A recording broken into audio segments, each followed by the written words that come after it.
Hello everyone, my name is Edgy Presentolo and we did the strawberry toast.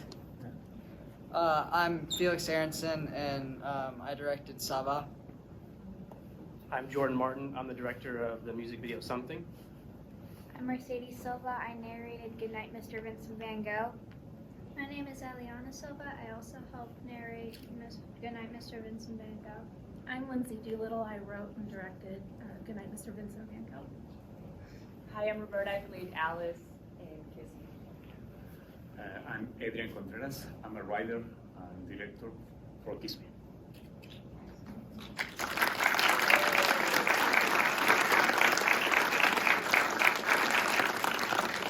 What a lineup. So does anyone have any questions for the filmmakers and directors right now? Or the narrators? Any questions? Sorry. Oh, Melissa, I'm so sorry. Hello. Yes. Yeah, I'm sure around here. I have a question for Roberta for Kiss Me. You didn't have a lot of lines. And can you, that process, like, you did an amazing job, but sometimes, you know, many actors, me as a director, they want lines and they feel like lines are so important, but I believe that sometimes the story alive. So can you tell what you thought about that you didn't have enough lines? I'm very, I guess, expressive in the face. I guess it counts with my Italian side, but no, all jokes aside, Adrian and I, we actually had quite a lot of prep work for the role, because he told me from the very beginning that he wanted to be less words and more behavior, like physical behavior and eyes, especially because we used the mask. And that was my very first time ever wearing a mask like that, by the way, because this was shot before the pandemic. Like, we had no idea a pandemic was coming. So that was Adrian's brilliant idea. So I personally do not think, as an actress, that I need words at times, and so I really enjoyed playing this role because I was able to play with it and have fun with it without the use of words.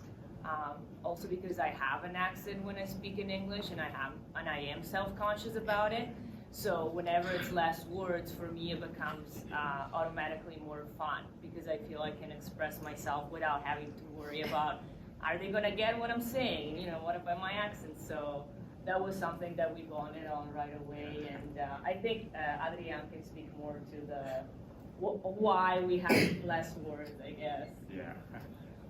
Do you mind interpreting, Roberto? Yeah, of course. Okay, I'm here. Español. ¿Sale en español? Yeah, sí, Como quieras tú. Honestly, it was an incredible experience working with Roberta, because Roberta, she's a great actress. She understood well the process and exploration of her character.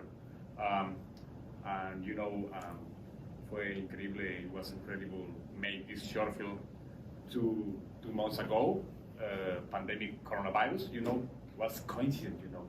We shot it in November of 2019. Yeah, something like that. So there was like no idea. And we shot it in, was it 2 days? Yeah. Dos días, sí. Two days. It was in 2 days, and he contacted me, was it on Facebook? On Facebook. You contacted me on Facebook, and it was one of those things where you feel like, same with you, like you bond right away with somebody, and that's how I feel about this film festival in general, by the way. You guys brought together such amazing artists and talent. I feel very lucky to be here. And so we connected right away, and when it came down to character exploration, he's a great director. I trusted him for moment zero, and I just let him, guide me. So that's really his directing coming together. Thank you, Melissa. All right, I have a question for Edgy. Can you tell me a little bit about where you came up with the idea of it being Alzheimer's, and is that personally affecting you right now? Do you have somebody that you know? Is this a true story?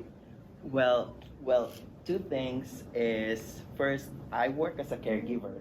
Okay.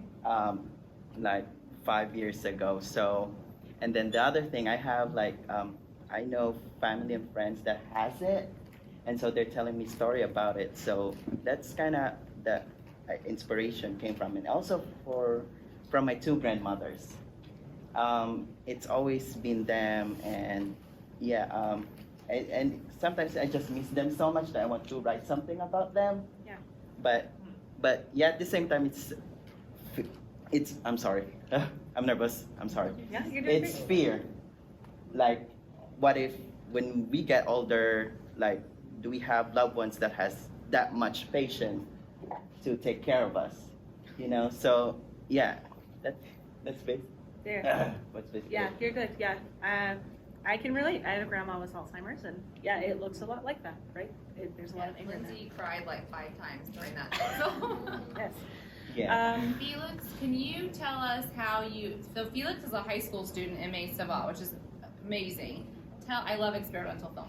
Tell us how you came up with this idea, how you got your people involved to help in this. Yeah, so the first chapter, I actually I sat down and just had a conversation with my school counselor and just recorded it and then edited that down just on Final Cut Pro for the first chapter. And then the second chapter, just I had a couple of friends sit in a room with a light and I was DPing and just kind of walk around and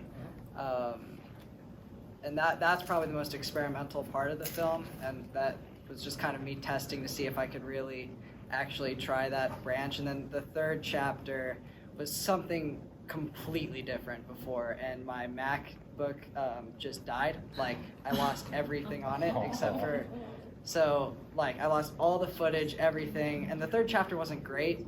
And so I wrote this long journal entry and I was like, oh, maybe I can make this into part of it. And so I made that into part of it, talking with one of my friends who is also a high school student. Her name's Olivia, and she performed it well, and it ended up being, in my opinion, my favorite part of the film. So that was the... She was amazing. I was like, wow. All right, Jordan. I have to tell you, I stood out there and I heard your film starting, and I was like, I have to see him stick his head in the fish tank on the big screen. I ran in to see him go because I love this music video so much. Also, can we get this song on a single? Because let me tell you, I know, I love used this to song. hearing it, and it's like a little bop. We'd be happy to hear that. Yeah, it's on Spotify. You can find it. Excellent. Finding it. So yeah, how did you like your different shots. get involved in this? Yeah. So a friend of mine, Nick, he goes by Oda Gray for his music, but he had the song for a while and he wanted to make a music video for it. So he reached out and we kind of had an idea. He had the idea of explaining kind of what the song meant to him, and so I just kind of proposed an idea of a character looking for things, looking for meaning in the wrong places that you would never find it. And in the case of the tank shot, it was a challenge, but we basically, I have an IKEA desk that has like sectional pieces, you know, the desk, the drawers, and then there's a tabletop. The tabletop comes off, so it's the same one you see in the video, but we took the tabletop off, and I went to Home Depot and bought a giant piece of plexiglass, put that on the table, replace it, and then we put the aquarium on top, and then sat underneath and filmed through. So the biggest challenge was filling it because we couldn't, and then also I planned on putting fish inside, but I've never had a fish before. I don't know if you have before. You have to like treat the water for like a week and a half. I didn't know that. I thought it was like you just put fish in that day. And so I got to Petco and they're like, no, you can't just do that. It'll kill them. I'm like, oh. So I had to like CG the fish into the video because I didn't have one, and then we had to fill it up. We needed to shoot the underwater scenes first, so I had to because it made sense to film it before we did put the table back on. Or so we filled it first, and then we had to like awkwardly like dump all the water and then refill. It was a big pain, but it was really fun. Oh my gosh, I love it. Lindsay, your film is so poignant. It's hard for me to talk about because every time I see it, I cry. I was sitting next to Lindsay, I'm like, I know where I cry every time. I'm not gonna cry now because I have to do a Q&A in a minute. I'm fine. And no, I'm like every time. A brave film. You girls are amazing. Tell us what it was like making this with your aunt. If you want to speak to Lindsay, working with your nieces, and I love how you got individual artwork. So can you talk a little bit just about the making of this and how you got everyone together? Well, it started out, what year was it? Last year. Like, I'm old. I know, what year did the book come out? 2017. So in 2017, I heard that my Aunt Lindsay was making this book, and at the time I didn't really know what that meant. But as I got older, I started to understand, like, oh, this is a really heavy topic. It's also really important, not a lot talked about. And as I got older and older, now I understand, like, oh, this is really important, and this is a very good book to explain, because some of my friends have gone through this, and they're having their own struggles, and I have recommended this book, and my school has also I also recommended this book to my school because they're now becoming more aware, like, this is a real thing. This is affecting the younger generation now. Then last year, I was asked to do the narration of this, and I just leaped at the opportunity. I was so excited to do this. I was like, yes, let's go. Let's do this. You did a great job. When we started this book, I was 7 or 8. So, like her, I didn't exactly understand because I was very little. But as I grew up, I understood more, and I became more used to the idea. And I remember overhearing my aunt tell my mom something that she was not able to tell her students that of what exactly happened to her husband, and that making this book she could express how people felt and tell a story and just teach kids, like, it's okay, it's not your fault, and that you can talk about it. Thank you. Real quick, shout out to my Aunt Penny and my Uncle Ronnie for coming. They drove up from Oshaleta, and my little sister up there, their mom, for driving up from Texas.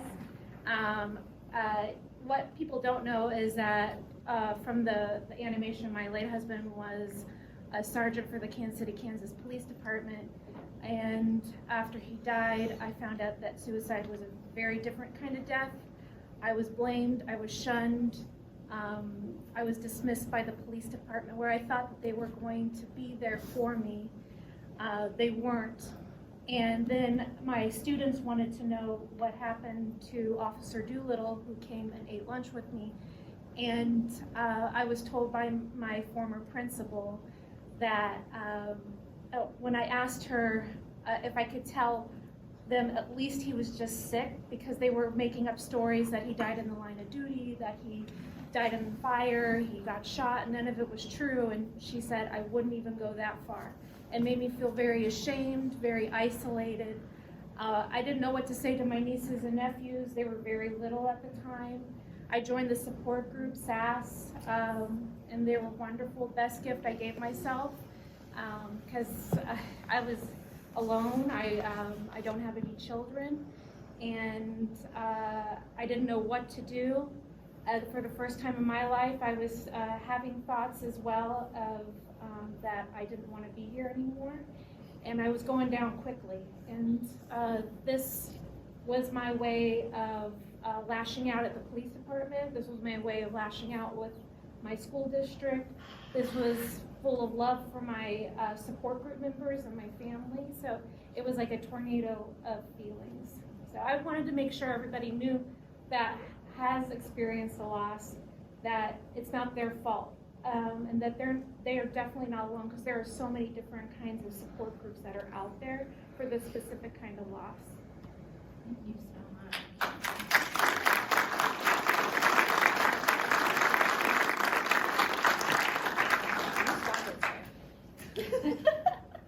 Any more questions for these guys? I had a question for Lindsay Doolittle.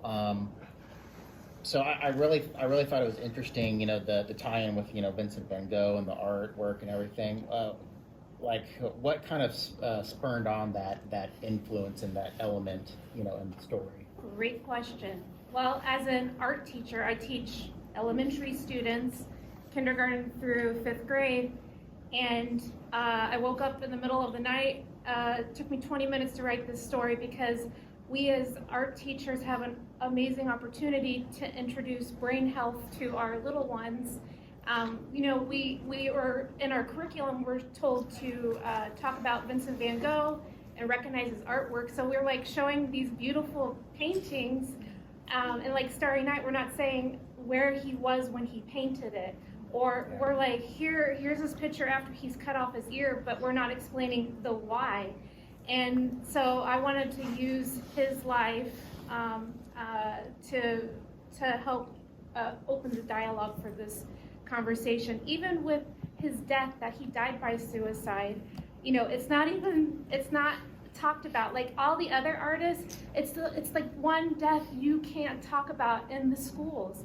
You know, like even with some of my colleagues, their husbands who died of diabetes or cancer, we get together and we raise money and have t-shirts, like the whole, like we all come together.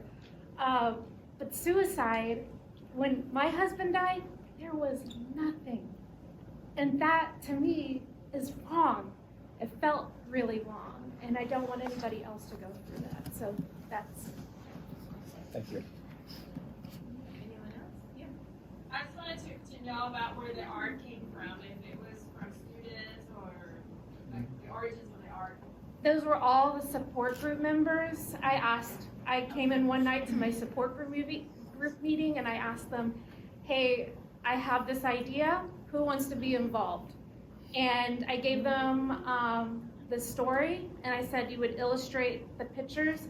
And like one of them is that head neurologist in Kansas City, and he was like, I don't know how to draw. I'm like, it doesn't matter.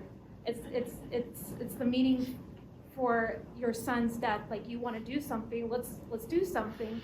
And so each one drew a picture. I wanted it to be diverse and inclusive. So like somebody lost their grandmothers, one of my students was involved. She had just lost her father. Like somebody lost their husband. So just wanted to be diverse to show people, hey, this can happen to anyone. Yeah. Adrian for Kiss Me. You guys mentioned that you came up with this idea for kind of disease, a pandemic before the pandemic. How did you come up with this idea before, everybody and their brother probably came up with this idea? And then how did that feel when the global pandemic happened and you already had made this movie and it was in post-production? Good question. Actually, we didn't know about the pandemic, this idea, I was in the bathroom in my house, Mexico. Oh, I got an idea. So we can make this short film right now. Okay. Right now. In 2 months later, I was in LA with Roberto Esparta, and we made this short film. Yeah, it was incredible. I'd like to share you guys, I can tell something curious. When we finished this short film in LA, someone told me that, hey, Adrian, you made this short film in the building where Quentin Tarantino made Pulp Fiction. Oh, I didn't know that. Wow! You guys remember when John Travolta and Samuel Jackson, the gangster, something like that? Yeah, was in the same place. Wow. Wow. That's fine. But yeah, it was incredible. Yeah. All right, you guys, thank you so much for all these beautiful